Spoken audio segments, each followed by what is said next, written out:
కొత్త ఆశలు కనిపిస్తాయి.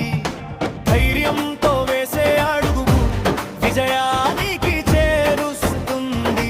ఉగాది ఉదయం పలికే కొత్త కలల పిలుపు, మనసులో నమ్మకం ఉంటే ప్రతి అడుగు ముందుకు మన సంస్కృతి వెలుగుతో ప్రపంచం మనని చూస్తుంది.